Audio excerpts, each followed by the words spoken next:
Hello sir, నమస్కారం అండి. ఎలా ఉన్నారు? హలో, నమస్కారం అండి. నేను బాగున్నానండి. మీరు ఎలా ఉన్నారు? నేను కూడా బాగున్నానండి. సార్, డిస్టెన్స్ ఎడ్యుకేషన్ లేదా ఓపెన్ డిగ్రీ లేదా దూర విద్య గురించి చాలా మందిలో కొన్ని డౌట్స్ ఉన్నాయి. వారందరి తరపున నేను మిమ్మల్ని కొన్ని ప్రశ్నలు అడుగుతాను, వాటికి సమాధానం చెప్పండి.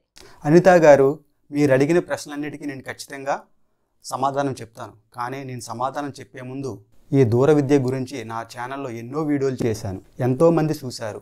చాలా మంచి రెస్పాన్స్ కూడా వస్తుంది. అయినా సరే సామాన్య ప్రజల కోసం మీరు అడుగుతున్న క్వశ్చన్లకి నేను తప్పకుండా సమాధానం చెప్తాను. ఆ క్వశ్చన్లు ఏంటో మీరు అడగండి. చాలా సంతోషం సార్.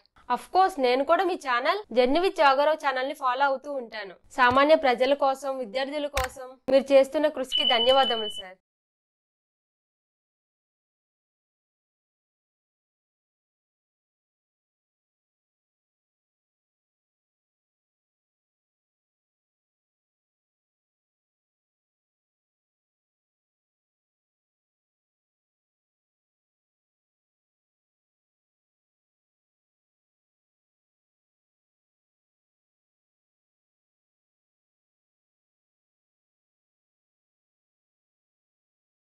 సరే, మనం టాపిక్ లోకి వెళ్దాం. ఓ షూర్, మీరు అడగండి.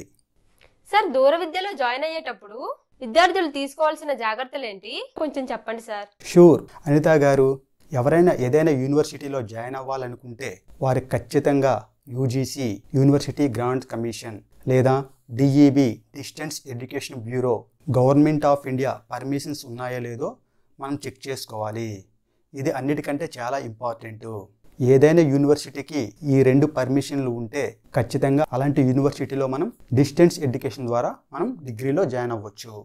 మరి యూజీసీ డిఈబి పర్మిషన్ గురించి మనం ఎలా చెక్ చేసుకోవాలో కొంచెం చెప్పండి సార్. ఇది చాలా సింపుల్ అండి. ఇప్పుడు ప్రతి ఒక్కరి చేతిలో మొబైల్, ఇంటర్నెట్ ఉంటుంది.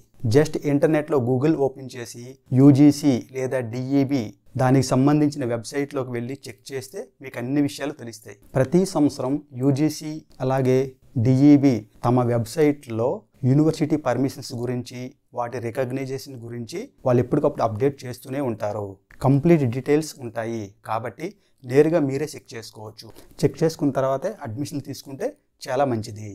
యూజీసీ డిఈబి సంగతి ఓకే. మధ్యలో ఈ స్టడీ సెంటర్స్ గురించి ఏంటి సార్? వీటి గురించి కూడా కాస్త చెప్పండి సార్. మార్కెట్లోకి ఎన్నో స్టడీ సెంటర్స్ వచ్చేస్తున్నాయి. ఏది నిజమో ఏది అబద్ధమో తెలియట్లేదు. వాటి గురించి కూడా కొంచెం డీటెయిల్స్ చెప్పండి. షూర్ అనిత గారు, సామాన్య ప్రజల సౌలభ్యం కోసం, వాళ్ళ ఫ్లెక్సిబిలిటీ కోసం, ఈజీ యాక్సెస్ కోసం ప్రతి యూనివర్సిటీ దానికి సంబంధించిన పరిధిలో కొన్ని స్టడీ సెంటర్స్ని ఏర్పాటు చేసుకుంది. ఎందుకంటే ప్రతి ఒక్కరూ యూనివర్సిటీ ఎక్కడుందో అక్కడికి వెళ్ళి అడ్మిషన్స్ కోసం యాక్సెస్ చేసుకోలేకపోవచ్చు. కాబట్టి యూనివర్సిటీకి సంబంధించిన పరిధిలో కొన్ని స్టడీ సెంటర్స్ని ఏర్పాటు చేసి అక్కడి నుంచి నేరుగా తమ కార్యకలాపాలని కొనసాగిస్తూ ఉంటారు. కాకపోతే మీరు ఇందాక చెప్పినట్టు మన దేశంలో ఎన్నో స్టడీ సెంటర్లు పుట్టుకొస్తున్నాయి. అందులో ఏవి నిజమో ఏవి అబద్ధమో మనం తెలుసుకోలేకపోతున్నాము. కాబట్టి ఏ యూనివర్సిటీ అనుకుంటున్నారో మీరు ఆ యూనివర్సిటీకి సంబంధించిన వెబ్సైట్లో ఆ స్టడీ సెంటర్స్ ఆ యూనివర్సిటీ పరిధిలో ఉందో లేదో మీరు ఖచ్చితంగా తెలుసుకుంటే చాలా మంచిది. లేదంటే భవిష్యత్తులో మీకు ఇబ్బందులు వచ్చే అవకాశం ఉంది. ఈ విషయంలో మీరు ఎవరిని నమ్మొద్దు. అన్ని విషయాలు తెలుసుకుని మాత్రమే మీరు అడ్మిషన్ తీసుకోండి. అవును సార్, ఒకసారి మా ఫ్రెండ్ కూడా ఇలానే మోసపోయాడు. దేశంలో ఎన్నో ఫేక్ స్టడీ సెంటర్స్ ఉన్నాయి. విద్యార్థులారా, మీరు నిజమైన స్టడీ సెంటర్స్ లోనే అడ్మిషన్స్ తీసుకొని జాయిన్ అవ్వండి. లేదంటే కొంతమంది మధ్యవర్తుల మిమ్మల్ని మోసం చేసే అవకాశం ఉంది. తస్మాత్ జాగ్రత్త. సార్ చెప్పినట్టు మీరు మధ్యవర్తులను అస్సలు నమ్మొద్దు. అన్ని చెక్ చేసుకున్న తర్వాత అడ్మిషన్ తీసుకోండి. సార్, నా నెక్స్ట్ ప్రశ్న ఏంటంటే, ఈ దూర విద్య డిగ్రీలతో ఉద్యోగ అవకాశాలు ఎలా ఉంటాయి? విద్యార్థులకు భవిష్యత్తులో ఏమైనా ఇబ్బందులు ఉంటాయా? అనిత గారు, ఈ దూర విద్య డిగ్రీలతో అన్ని రకాల జాబ్స్కి ఎలిజిబిలిటీ ఉంది. ఎవరూ భయపడాల్సిన పని లేదు. కాకపోతే దూర విద్య విధానంలో మనమే స్వయంగా చదువుకొని ఎగ్జామ్స్ రాయాలి. కాబట్టి జాబ్స్ విషయానికి వచ్చేసరికి మీరు ఖచ్చితంగా సబ్జెక్ట్స్లో నాలెడ్జ్ పెంచుకోవాల్సి ఉంటుంది. ఈ దూర విద్య డిగ్రీలకు రెగ్యులర్ చేసిన డిగ్రీలకు డిఫరెన్స్ ఏమైనా ఉంటుందా? తేడా ఏం లేదండి. మీకు ఒక్క మాటలో చెప్పాలంటే రెగ్యులర్గా డిగ్రీ చేయాలనుకునే వాళ్ళు ఖచ్చితంగా కాలేజ్కి వెళ్ళాల్సి ఉంటుంది. అదే డిస్టెన్స్ కానీ లేదా ఓపెన్లో కానీ చేస్తే మీరు కాలేజ్కి వెళ్ళాల్సిన అవసరం లేదు. మీరు ఏదైనా వర్క్ చేసుకుంటూ హ్యాపీగా ఇంటి దగ్గరే చదువుకోవచ్చు. కాకపోతే మీరు ఓన్గా సబ్జెక్ట్స్ అన్ని నేర్చుకొని మీరు ఎగ్జామ్స్ రాసి పాస్ అవ్వాల్సి ఉంటుంది. దానికి సంబంధించిన మెటీరియల్ అన్నీ మీకు యూనివర్సిటీ ప్రొవైడ్ చేస్తుంది. కాకపోతే మీరే ఓన్గా చదువుకోవాల్సి ఉంటుంది. ఇప్పుడు ఇంటర్నెట్లో ప్రతిదీ అవైలబిలిటీగా ఉంటుందండి. ఇంటర్నెట్లో లేనిది ఏమీ లేదు. ప్రతి ఇన్ఫర్మేషన్ మనకి ఇంటర్నెట్లో దొరుకుతుంది. కాబట్టి దీని గురించి ఏ ఒక్కరు కూడా వర్రీ కావాల్సిన పనే లేదండి. యూజీసీ కూడా ఈ దూర విద్య డిగ్రీలు రెగ్యులర్ డిగ్రీలుగానే పరిగణిస్తుంది. రెగ్యులర్ డిగ్రీలతో ఎన్ని జాబ్స్కి ఎలిజిబిలిటీ ఉన్నాయో ఈ ఓపెన్ డిగ్రీ వల్ల కూడా అన్ని జాబ్స్కి ఎలిజిబిలిటీ ఉంది. రెండు ఈక్వల్గానే చూస్తున్నారు. కాబట్టి ఏ ఒక్కరు కూడా భయపడాల్సిన పనే లేదు.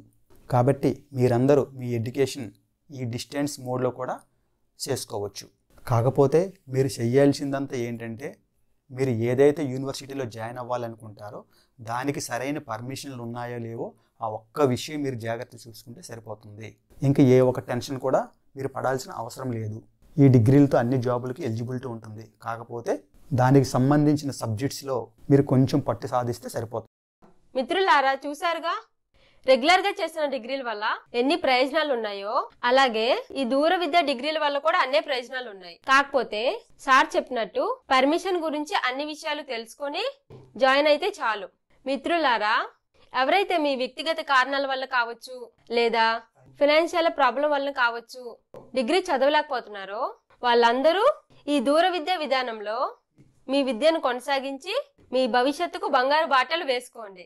దీని గురించి ఇంకేమైనా మీకు డీటెయిల్స్ కావాలనుకుంటే జర్నీ విత్ జోగారావు ఛానల్ ని సబ్స్క్రైబ్ చేసుకొని అన్ని విషయాలు తెలుసుకోండి. సామాన్య ప్రజలకు కూడా నా విజ్ఞప్తి ఏంటంటే ఈ డిస్టెన్స్ విధానంలో ఎవరైనా జాయిన్ అవ్వాలనుకుంటే మధ్యవర్తులని నమ్మి మోసపోవద్దు. మీరు ఏ యూనివర్సిటీలో జాయిన్ అవ్వాలనుకుంటున్నారో ఆ యూనివర్సిటీకి సంబంధించి అన్ని పర్మిషన్స్ ఉన్నాయో లేవో చూసుకోండి. మీరు ఏదైనా స్టడీ సెంటర్ల ద్వారా జాయిన్ అవ్వాలనుకుంటే ఆ స్టడీ సెంటర్ ఆ యూనివర్సిటీకి సంబంధించిందో అవునో కాదో అనే నిజాలు కూడా తెలుసుకోండి. ఈ రెండు జాగ్రత్తలు తీసుకుంటే మీ భవిష్యత్తులో ఎలాంటి ప్రాబ్లం కూడా ఉండదు. మీరు హ్యాపీగా అన్ని జాబ్స్కి ఎలిజిబిలిటీ ఉంది. ఎవరైతే మీ వ్యక్తిగత కారణాల వల్ల కావచ్చు లేదా మీ ఫైనాన్షియల్ ప్రాబ్లం వల్ల మీ ఎడ్యుకేషన్ని మధ్యలో ఆపేసి ఇప్పుడు చదువుతాము అనుకుని కోరిక ఉంటే ఈ డిస్టెన్స్ విధానంలో మీ ఎడ్యుకేషన్ని మీరు హ్యాపీగా కొనసాగించుకోవచ్చు. కాకపోతే దానికి కావాల్సిందంతా మీరు చదువుకోవాలనే కోరిక మీలో ఉండాలి. జీవితంలో ఏదైనా సాధించాలనే సంకల్పం మీలో ఉంటే మీరు హ్యాపీగా సాధించుకోవచ్చు. గవర్నమెంట్ మనకి ఎన్నో అవకాశాలు ఇస్తుంది. వాటిని సద్వినియోగం చేసుకుంటే మీకు భవిష్యత్తులో ఎంతో మేలు జరుగుతుంది. మీ అందరికీ ఫైనల్గా నేను చెప్పే సలహా ఏంటంటే ఈ డిస్టెన్స్ విధానంలో జాయిన్ అయ్యేటప్పుడు మీరు అడ్మిషన్ తీసుకుంటున్న యూనివర్సిటీకి అన్ని పర్మిషన్స్ ఉన్నాయో లేదో చూసుకోండి.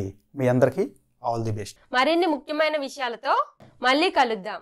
Thanks for watching. Thank you sir. మీరు ఇచ్చిన సలహాలు ఎంతో మందికి ఉపయోగపడతాయని ఆశిస్తున్నాను. Thank you so much sir. మళ్ళీ కలుద్దాం. నమస్కారం సార్. థ్యాంక్ యూ అండి.